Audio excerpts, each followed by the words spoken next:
दोस्तों, आज की कहानी का शीर्षक है मायका ससुराल एक समान।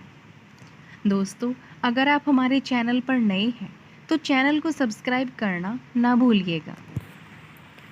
शादी होने के बाद लड़कियों का मायका वालों की मदद करना ससुराल वालों को पसंद नहीं आता।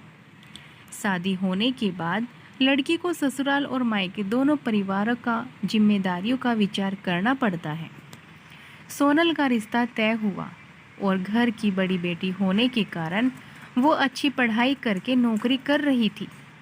घर में वही सबसे बड़ी होने के कारण मायके की जिम्मेदारी भी उसकी थी। भाई था उसका, लेकिन काफ़ी छोटा था। अभी उसके माँ बाप के लिए इतने बच्चों की पढ़ाई और घर चलाना आसान नहीं था। उसके पिताजी प्राइवेट जॉब करते थे और माँ भी घरों में काम करके जितना हो सके उतना काम करके अपने घर की मदद करती थी। सोनल की शादी तय करने का वक्त आया। तभी उसकी दो बहनें और भाई पढ़ाई कर रहे थे। उसकी शादी नीलेश के साथ तय हुई। तभी उसने स्पष्ट बताया कि शादी होने के बाद भी मुझे मायके की थोड़ी आर्थिक मदद करनी पड़ेगी। छोटे भाइयों की पढ़ाई होनी अभी बाकी है और पिताजी भी बहुत बीमार रहते हैं। उनका भी हॉस्पिटल और दवाइयों का खर्चा इतना आसान बात नहीं है। सोनल थी तब तक माँ पिताजी को टेंशन नहीं थी। वह मन से करती थी, सब कुछ उसे पता था हालातों के बारे में। उसके भाई बहन उनके पैरों पर खड़े हो और उनकी पढ़ाई भी हो जाए तो सारी समस्या तब तक मुझे इनकी मदद करनी पड़ेगी, इसलिए मैं जिम्मेदारी निभा रही थी। सोनल ने शादी के पहले ही नीलेश और उसके परिवार के लोगों से यह बात क्लियर कर दी थी। तभी ससुराल वालों ने बोला कि हमें कोई ऐतराज नहीं है, तुम नौकरी करती हो और तुम अपने मायके वालों की मदद भी कर सकती हो। नीलेश ने तो बोला कि सोनल, मैं भी तुम्हारे साथ हूँ, तुम नौकरी करके मायके वालों की मदद कर सकती हो। मेरी तरफ से कोई ऐतराज नहीं है। कभी लगे तो मैं तुम्हारे भाइयों और मायके वालों की मदद करूँगा। यह मेरा भी तो कर्तव्य है। हमारे दोनों फैमिली शादी के बाद मेरे लिए एक समान होगी। ऐसे में दोनों परिवार की जिम्मेदारी निभाना मेरा भी कर्तव्य है। तुम टेंशन मत लो। नीलेश की ये बात सुनकर सोनल को बहुत अच्छा लगा। मेरे होने वाले पति की सोच कितनी अच्छी है, कितना सोचते हैं मेरे मायके के लोगों के बारे में। वह भावुक हो गई उनके विचार सुनकर। थोड़े दिन बाद उनकी सगाई हो गई।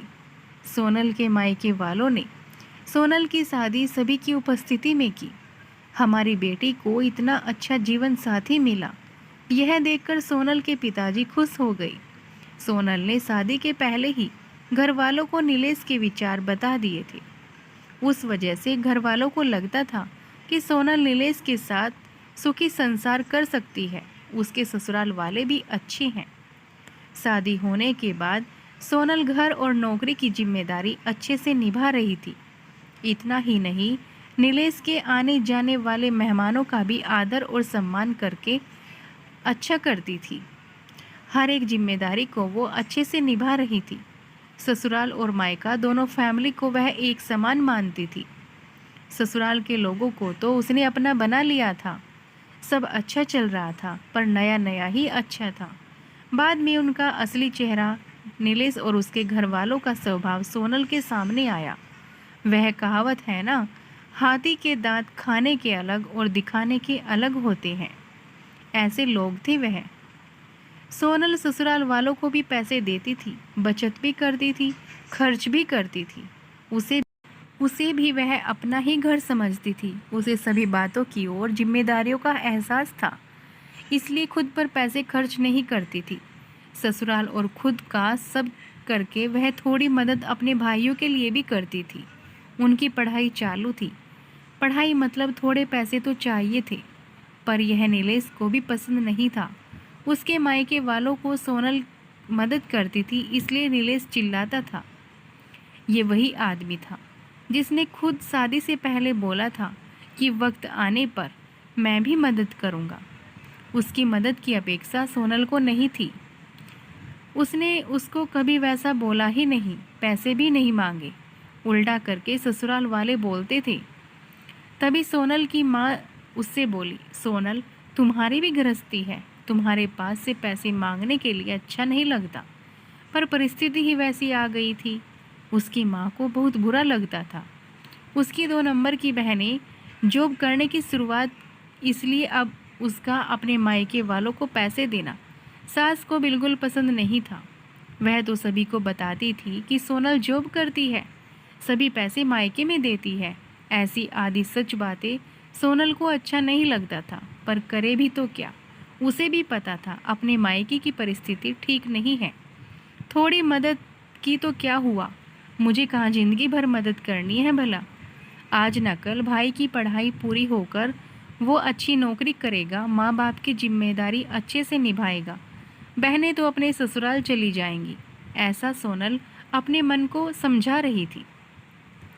वो किसी भी प्रकार की नेगेटिव बातों का विचार नहीं करती थी, सिर्फ दोनों फैमिली का भला चाहती थी। इतना ही नहीं, सोनल नीलेश के माता पिता का हॉस्पिटल और मेडिसिन का खर्चा उठाती थी। नीलेश तो कभी पूछता भी नहीं था, सब सोनल ही देखती थी। उसे हमेशा उसकी सास बोलती थी कि या तो क्या हुआ, वह उसका कर्तव्य है, पर ऐसे नहीं बोलती थी कि मायके की मदद करना भी एक कर्तव्य है। यह मात्र भूल गई थी, दोनों साइड का विचार वह करती ही नहीं थी। कई दिनों बाद सोनल के पिताजी उनको छोड़कर चले गए, तब भी वह हारी नहीं, सब मैनेज कर रही थी। सोनल मायके वालों की मदद अभी भी करती थी। यह सब पता चला तब नीलेश ने उसे डांट लगाई, सास ससुर ने भी डांट लगाई। तभी सोनल शांत न रह पाई। वह भी पढ़ी हुई और नौकरी करने वाली लड़की थी, नीलेश से ज़्यादा कमाने वाली थी। दोनों परिवार की आर्थिक समस्या वह संभालती थी। उस दिन उसे भी उनके बोलने पर गुस्सा आया। सोनल बोली, अगर लड़की ने ससुराल की मदद की तो चलेगा, और मायके की मदद की वह क्यों नहीं चलता? ऐसा क्यों? मेरे मायके वाले हमें मदद मत करो ऐसा बोलते हैं, क्योंकि वह मेरी गृहस्थी पर विचार करते हैं। मैं मदद करती हूँ, मेरी फैमिली के लिए, मेरे भाइयों के लिए मैं अपनी जिम्मेदारी निभा रही हूँ। इसमें क्या गलत कर रही हूँ भला? जिस माता पिता ने मुझे इतना कष्ट करके पढ़ाया, बड़ा किया, आज मैं उनकी वजह से इतनी बड़ी पोस्ट पर हूँ, अच्छा खासा कमा रही हूँ, तो मायके में ज़रूरत होने पर थोड़े दिन मैंने आर्थिक मदद की तो क्या हुआ? और हाँ, मैं आपका भी तो सब कुछ करती हूँ। हमारी गृहस्थी और भविष्य, इसका विचार करके बचत भी जमा कर रही हूँ। यह सब बातें सोनल की सुनकर उसके ससुराल वाले उसे कुछ भी नहीं बोल पाए। कुछ दिनों बाद सोनल की सास बहुत बीमार हुई। उनकी बेटी उनको पैसे चाहिए थे, खुद ने आधे पैसे भरने के लिए तैयार हुई। तब सोनल बोली, दीदी हम दोनों हैं ना, नीलेश और मैं देखते हैं, पैसों की आप चिंता मत करो। नहीं भाभी, मेरा भी कर्तव्य है, माँ है मेरी।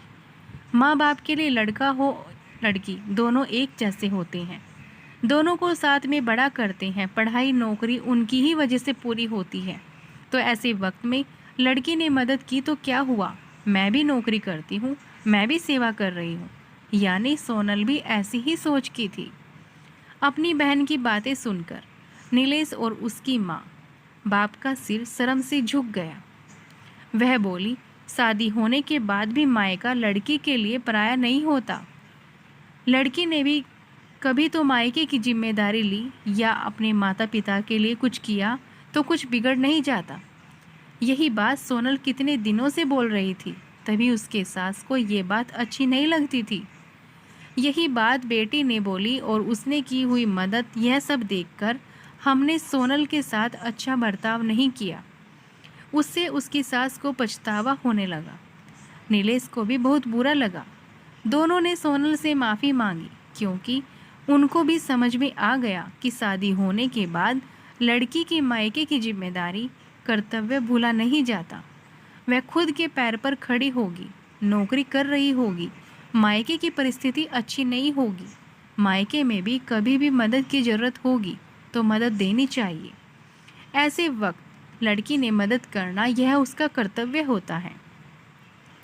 उसके लिए दोनों परिवार समान होते हैं।